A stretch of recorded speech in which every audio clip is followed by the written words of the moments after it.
वक्त जब चाहे किसी की संपत्ति पर भी अपना अधिकार, अपना दावा जता सकता है। क्या ये सही है? ऐसे कोई प्रावधान नहीं है कि वक्फ जिस संपत्ति पे हाथ रखे वो संपत्ति पे वो अपना हक जता ले, उसे मिल जाए। किसी मंदिर के ऊपर जाके अगर वक्फ बोर्ड कह दे ये वक्फ प्रॉपर्टी है, तो वक्फ बोर्ड को कुछ भी प्रूव नहीं करना, मंदिर के पुजारी को प्रूव करना है कि ये मंदिर किसने बनवाया, ये मंदिर की जमीन किसने दिया।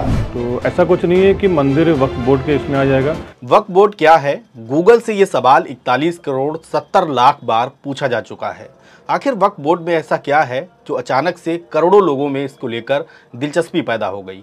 क्या वक्फ बोर्ड से केवल मुसलमान ही जुड़ सकते हैं? और मुसलमान ही क्यों जुड़ सकते हैं? कोई गैर मुस्लिम मतलब हिंदू, सिख, ईसाई, बौद्ध, जैन या पारसी इसका हिस्सा क्यों नहीं हो सकते हैं? क्या वक्फ बोर्ड किसी भी संपत्ति पर अपना दावा ठोक सकता है? क्या कोई गैर मुस्लिम अपनी संपत्ति को वक्फ कर सकता है? ऐसे बहुतेरे सवाल फूट पड़े हैं जिनकी वजह से वक्फ बोर्ड सुर्खियों में है। चर्चा का एक कारण इसकी आर्थिक हैसियत भी है। दरअसल रक्षा मंत्रालय, रेलवे के बाद वक्फ बोर्ड भारत की सबसे दौलतमंद संस्था है, जिसकी कुल अचल संपत्तियों की संख्या 8,58,000 के आसपास है, जिसमें ज़मीन, मकान, दुकान, कब्रिस्तान, मस्जिद, ईदगाह, गेस्ट हाउस आदि शामिल हैं, जबकि 16,628 चल संपत्तियां हैं। वक्फ एसेट्स मैनेजमेंट सिस्टम ने सितंबर 2022 में देश के सभी 32 वक्फ प्रॉपर्टीज़ का ये डेटा अपनी वेबसाइट पर सार्वजनिक किया है। अलीगढ़ मुस्लिम यूनिवर्सिटी के पूर्व उपकुलपति सैयद अहमद अली ने एक बार कहा था कि मुसलमान केवल वक्फ संपत्ति का सही से इस्तेमाल कर लें तो बिना किसी सरकारी मदद के उनका शैक्षिक और सामाजिक ढांचा तैयार हो जाएगा। खैर, इंडस न्यूज के इस एपिसोड में हम वक्फ से जुड़े उन कुछ ज़रूरी सवालों के जवाब तलाशने की कोशिश करेंगे जो लोगों की दिलचस्पी का कारण बने हैं। पहला सवाल, वक्फ क्या है? इसका जवाब है धर्मार्थ के लिए दान की गई कोई प्रॉपर्टी, मसलन ज़मीन, मकान, दुकान, नकदी। ये संपत्ति अल्लाह के नाम वक्फ की जाती है। इस्लाम में आस्था रखने वाला कोई भी शख्स अपनी चल अचल संपत्ति को वक्फ कर सकता है। वक्फ की कंडीशन काफ़ी सख्त हैं। मसलन प्रॉपर्टी को वक्फ करते ही उस पर से वाकिफ़ यानी जो दान करने वाला है उनका मालिकाना हक ख़त्म हो जाता है और उस संपत्ति पर ना तो वो शख्स ना ही उसकी संतानें अपना दावा ठोक सकती हैं। दूसरा सवाल है, वक्फ कौन कर सकता है?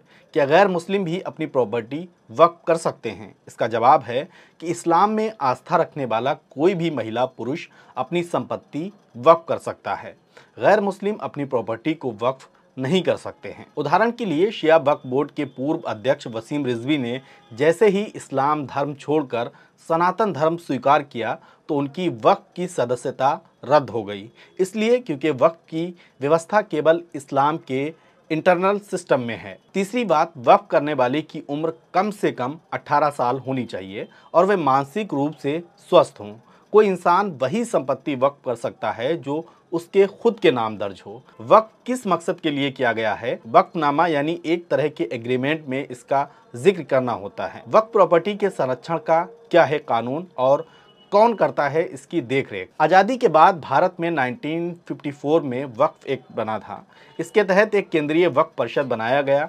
केंद्रीय अल्पसंख्यक कल्याण मंत्री इस परिषद के अध्यक्ष होते हैं। अभी ये जिम्मेदारी स्मृति ईरानी के पास है। 20 सदस्यीय परिषद के बाकी सदस्य सलाह मशवरा देते हैं। केंद्र के अलावा राज्यों के स्तर पर वक्फ बोर्ड होते हैं। मौजूदा समय में देश में कुल 32 वक्फ बोर्ड हैं। ये बोर्ड वक्फ की संपत्तियों की निगरानी करते हैं। 1995 में भारत सरकार ने 1954 के वक्फ एक्ट को संशोधित किया था, जिसमें राज्यों के वक्फ बोर्ड को कुछ अतिरिक्त ताकत दी गई थी, जिसके तहत एक ट्रिब्यूनल का गठन किया गया।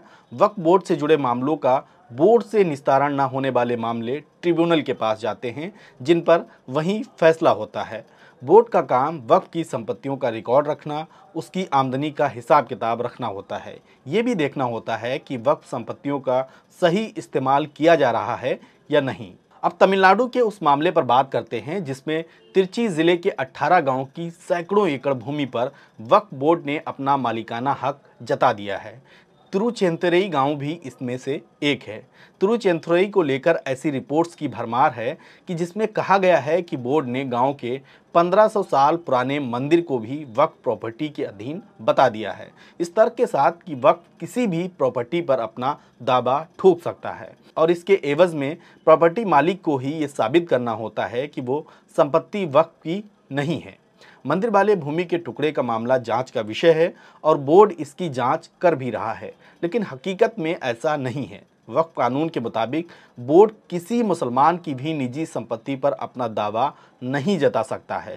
गैर मुस्लिम की संपत्ति पर ऐसा करने का सवाल ही नहीं उठता। हाँ, बोर्ड को अगर ऐसा महसूस होता है कि कोई प्रॉपर्टी धर्मार्थ के लिए दी गई है तो उसको लेकर वह नोटिस जारी कर सकता है। अगर विवाद बढ़ता है तो इसका निस्तारण वक्फ ट्रिब्यूनल में होता है। बोर्ड को लेकर यह तथ्य भी गलत है कि इसे कोर्ट समन नहीं कर सकता है। किसी मामले को लेकर अदालत बोर्ड को समन जारी कर सकती है।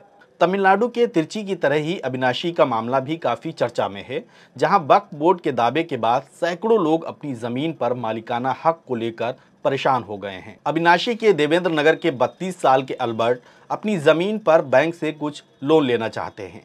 इस संबंध में वे अविनाशी में सब रजिस्ट्रार के ऑफिस गए।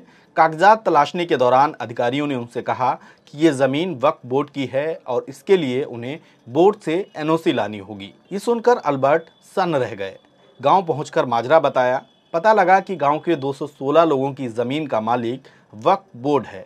इंडियन एक्सप्रेस की एक रिपोर्ट के मुताबिक बेलालार समुदाय के 216 लोगों को 1996 में यानी 1996 में 6.3 एकड़ की दर से ज़मीन के पट्टे आवंटित किए गए थे। इस मामले में तमिलनाडु वक्फ बोर्ड के अध्यक्ष एम अब्दुल रहमान ने कहा, सिर्फ अविनाशी ही नहीं बल्कि राज्य में लाखों एकड़ ज़मीन वक्फ की है, जिन पर अवैध कब्जे हैं, वो गिरवी रखी गई है या उसे बेचा जा चुका है। लगातार शिकायतें मिल रही हैं, कईयों ने जाली दस्तावेज बनवा रखे हैं। हम इन गतिविधियों को रोकना चाहते हैं। तिरची के तिरुचेंथरई गांव के मामले पर बोर्ड अध्यक्ष एम अब्दुल रहमान ने इंडिया टुडे से कहा, सरकार द्वारा सर्वेक्षण की गई भूमि 1954 के वक्फ रिकॉर्ड में है।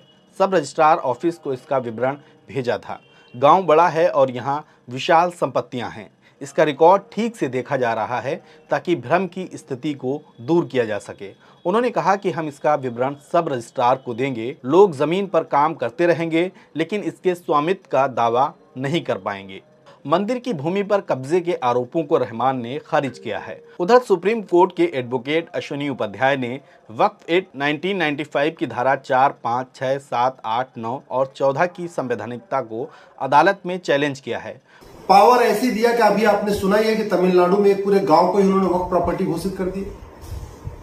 ये वक्फ बोर्ड जो बना है इसके पास इतनी पावर है कि आपके घर के पास आए और ये कह दे ये वक्फ प्रॉपर्टी है तो आपको सिद्ध करना पड़ेगा कि आपकी प्रॉपर्टी है। वक्फ बोर्ड को कुछ नहीं सिद्ध करना, बस उसको उंगली रखना है कि भाई ये हमारी वक्फ प्रॉपर्टी है। ऐसी पावर दे रखा है। किसी मंदिर के ऊपर जाके अगर वक्फ बोर्ड कह दे ये वक्फ प्रॉपर्टी है तो वक्फ बोर्ड को कुछ भी प्रूव नहीं करना, मंदिर के पुजारी को प्रूव करना है कि ये मंदिर किसने बनवाया, ये मंदिर की जमीन किसने दिया, इस मंदिर का पुजारी कौन है, उसका डॉक्यूमेंट कहां है, रजिस्ट्री कब हुई, सब कुछ मंदिर के पुजारी को करना पड़ेगा। उपाध्याय ने ट्रस्ट, चैरिटी, ट्रस्टीज आदि संस्थानों के लिए समान कानून बनाने की मांग की है। वक्फ बोर्ड के जिन बिंदुओं पर विवाद है या जो चर्चा में बने हुए हैं उनको लेकर हमने लॉ एक्सपर्ट राकेश मिश्रा से बात की है। उन्होंने उन बिंदुओं पर लीगल पहलुओं पर क्या कहा, सुनिए। कि वक्फ जब चाहे किसी की संपत्ति पर भी अपना अधिकार, अपना दावा जता सकता है, क्या ये सही है? नहीं, ऐसा नहीं है। अगर ऐसा होता तो ये कानून बनता ही नहीं इस देश में। ऐसे कोई प्रावधान नहीं है कि वक्फ जिस संपत्ति पे हाथ रखे वो संपत्ति पे वो अपना हक जता ले, उसे मिल जाए। कई सारे प्रावधान हैं, कई सारे स्टेजेस होते हैं। बोर्ड क्लेम करेगा, ओनर्स ऑफ प्रूफ भी बोर्ड को ही होता है, वही प्रूव करेगा कि ज़मीन उसकी है। ज़मीन उसकी कैसे है, वहाँ पे अगर कोई पार्टी एग्रीव्ड होती है तो उसके बाद ट्रिब्यूनल्स बनाए गए, इसके बाद फिर हाई कोर्ट है। पूरी कानूनी प्रक्रिया है, इतना आसान नहीं है कोई क्लेम करे ज़मीन को ले लें। कोई नॉन मुस्लिम क्या अपनी प्रॉपर्टी को वक्फ कर सकते हैं? नहीं, ऐसा नहीं होता है। ये मुस्लिम रिलीजन के जो बिलीवर्स होते हैं वही उस प्रॉपर्टी को वक्फ कर सकते हैं, और ये जो है ट्रस्ट या ट्रस्टी के द्वारा या फिर जो है चैरिटेबल पर्पस या रिलीजियस पर्पस के लिए होता है, तो ये नॉन मुस्लिम के लिए नहीं है। तमिलनाडु में एक मामला आया है, एक गांव में जो है एक मंदिर, कोई पुराना प्राचीन मंदिर है, उसे इसी संदर्भ में जो है प्रचारित किया जा रहा है कि ये मंदिर भी वक्फ बोर्ड की प्रॉपर्टी में आ सकता है। नहीं, ऐसा कुछ नहीं है। देखिए, वक्फ एक्ट जो पहली बार देश में बना तो 1923 में बना, इसके बाद उसके अमेंडमेंट्स होते गए, आखिरी 1995 में आया। तो ऐसा कुछ नहीं है कि मंदिर वक्फ बोर्ड के इसमें आ जाएगा। अगर सरकार ने ज़मीन को लीज़ पे दिया है किसी एक समुदाय को, गांव को, तो वो सरकारी ज़मीन ही होगी, वक्फ की ज़मीन नहीं हो सकती। और वक्फ अगर उसको क्लेम कर रहा है तो उसको प्रूफ करना पड़ेगा, डॉक्यूमेंट्री एविडेंस देने पड़ेंगे। ऐसा नहीं है कि क्लेम करे और वो मिल भी जाए, तो ये मेरे ख्याल से आसान नहीं है। सुप्रीम कोर्ट के वकील हैं अश्विनी उपाध्याय जी, वो कुछ मामलों को लेकर, उसके कुछ प्रोविजंस को लेकर सुप्रीम कोर्ट गए हैं। लीगल पहलू क्या है इसका, जिन प्रोविजंस को वो चैलेंज कर रहे हैं? वक्फ के कुछ एक सेक्शंस को चैलेंज किया गया है, जिस पे ये कहा गया है कि इन आर्टिकल्स का वायोलेशन करता है वो सेक्शंस, जैसे सेक्शन 4, 5, 6, 7, 8, 9 और आगे जाके सेक्शन 80 को भी चैलेंज किया गया, सेक्शन 40 को भी चैलेंज किया गया है। तो देखिए, ये तो अब एक कानूनी प्रक्रिया है। सुप्रीम कोर्ट ने हालांकि उस प्ली को रिजेक्ट कर दिया है, और फिर मामला हाई कोर्ट वो शायद लेके जाने की बात कर रहे हैं, चल भी रहा है मामला वहाँ पे। मेरे ख्याल से जो जुडिशल प्रोसीडिंग्स उस एक्ट में लिखा है, वक्फ एक्ट में, वो सेक्शन 83 से 95 के बीच में है। इस सेक्शंस में क्लियरली स्पेसिफाई किया गया है, और उसके पहले स्टार्टिंग में सेक्शन 4, 5, 6 में वक्फ बोर्ड के बारे में कहा गया है। तो बोर्ड बनेगा, बोर्ड बनने के बाद वो पहले एक प्रॉपर्टी को अगर कोई क्लेम करते, सर्वे होगा, सर्वे कमिश्नर अपॉइंट होंगे स्टेट गवर्नमेंट द्वारा। सर्वे होने के बाद वो सर्वे की रिपोर्ट पब्लिश की जाएगी। उस पर यदि किसी को आपत्ति है तो वहाँ से वो आपत्ति करेगा बोर्ड को, बोर्ड अपनी डिसीजन देगा। बोर्ड के डिसीजन के अगेंस्ट एग्रीव्ड पार्टी अगर है तो वो जाएगी ट्रिब्यूनल में। बेसिकली बोर्ड जो है वो भी स्टेट गवर्नमेंट बनाती है। वक्फ बोर्ड है, उसमें काफ़ी सारे मेंबर्स होते हैं, बेसिकली मुस्लिम मेंबर्स ही होते हैं उसमें। वहाँ कोई पार्टी एग्रीव्ड होती है तो वो जाती है ट्रिब्यूनल में। ट्रिब्यूनल में बेसिकली 3 प्रमुख मेंबर होते हैं। एक जुडिशरी का मेंबर होता है जो सिविल कोर्ट का फर्स्ट क्लास जज होता है, और इसके बाद एडीएम रैंक के एक मेंबर होते हैं, और एक कोई मुस्लिम समुदाय का व्यक्ति जिसे मुस्लिम लॉ एंड जूरिस्प्रूडेंस में एक्सपर्टीज़ हासिल हो, नॉलेज हो। यहाँ पे जो ये ट्रिब्यूनल है उसे सिविल कोर्ट के पावर्स जो हैं CPC 1908 में, वो सारे पावर्स दिए गए हैं उस ट्रिब्यूनल को। ट्रिब्यूनल में अब अगर कोई पार्टी एग्रीड वहाँ भी होती है तो ट्रिब्यूनल के बाद वो सिविल कोर्ट नहीं जा सकता है, ऑब्वियसली, क्योंकि सिविल कोर्ट के पावर्स ट्रिब्यूनल को दे दिए गए। हाई कोर्ट में जा सकते हैं, हाई कोर्ट सुओ मोटो इस मैटर को अपने संज्ञान में ले सकता है। हम जा सकते हैं एग्रीव्ड पार्टी। अगर एग्रीव्ड पार्टी नहीं है, वक्फ बोर्ड खुद एग्रीव्ड है, तो वो जा सकती है हाई कोर्ट। ये पूरी एक प्रक्रिया है, ऐसा नहीं है कि कहीं पे, मुझे जो लगता है कहीं कोई अन्याय हुआ है, क्योंकि ये पूरी एक्ट बनाई गई है तो राइट टू इक्वालिटी को ध्यान में रखते हुए बनाई गई है।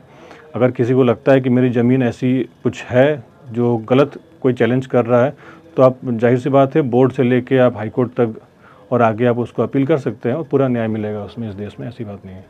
कि वक्फ बोर्ड जो नॉन मुस्लिम है जी, उनके लिए क्या नुकसानदायक हो सकता है, या उनको किसी तरीके से इकोनॉमिकली उनकी मतलब बाई प्रॉपर्टी उन्हें कोई नुकसान पहुंचा सकता है, क्या ऐसा है? नहीं, देखिए, वक्फ बोर्ड जो उसको जो बोर्ड बना या जो एक्ट बना, वो बना था, जो उसका इंटेंशन था यही था कि मुस्लिम रिलीजन्स को प्रैक्टिस प्रोफेस करने के लिए, आगे बढ़ाने के लिए। और उसमें भी 2-3 तरह के उसमें क्लासेस हैं जो बोर्ड के हैं, कि चैरिटी के पर्पस में लेके जाना है या उसे 2-3 पीढ़ियों के आगे तक बढ़ाना है। 3 तरह की चीज़ें हैं उसमें। जब हम कोई प्रॉपर्टी वक्फ को दे देते हैं तो एक मैनेजर होता है, मुतवली भी कहते हैं उसे, वो सारे मैनेजर्स अपॉइंट होते हैं, उस प्रॉपर्टी को देखते हैं, उसके इंटरेस्ट को कहाँ जाना है, बोर्ड में जाना है, कितना % इंटरेस्ट जाना है, या जिसने प्रॉपर्टी को दिया है उसे कितना % इंटरेस्ट जाना है। सारी चीज़ें उनके आपस के बीच की बात है। इसमें किसी और समुदाय को, मेरे ख्याल से ना मुस्लिम समुदाय को कोई इंटरफेरेंस करने की इच्छा होगी, ना किसी और को उसमें कुछ लाभ हानि होना है, वो आपसी बातें हैं। यहाँ पे एक बात है जो उस उपाध्याय जी के प्ली में शायद था, कि बाकी और रिलीजन्स के ऐसे बोर्ड नहीं हैं, ऐसे बोर्ड नहीं है बाकी रिलीजन्स के। तो ये एक अलग मैटर है, ये लेजिस्लेटिव मैटर है, इस पे मैं कमेंट नहीं करूँगा। बोर्ड की बात करें तो जितनी मेरी जानकारी है कानून की, बोर्ड ऐसा कोई चीज़ चाह के भी ऐसा अहित नहीं कर सकता है कि किसी की ज़मीन ले ले, क्योंकि एक्ट में ऐसी प्रोविज़न ही नहीं है। देखिए, जब वो बोर्ड बना ही है दान से, और लोग उसमें दान कर रहे हैं चैरिटेबल पर्पस के उद्देश्य से, तो जैसे जैसे पॉपुलेशन बढ़ रही, लोगों को पैसे हो रहे हैं, वो अपना दान कर रहे हैं, वो अपने वेलफेयर के लिए, कम्युनिटी रिलीजन के वेलफेयर के लिए वहाँ पे फंड जा रहा है, वो प्रॉपर्टी ऑब्वियसली बढ़नी ही है, उसमें कोई बात नहीं है।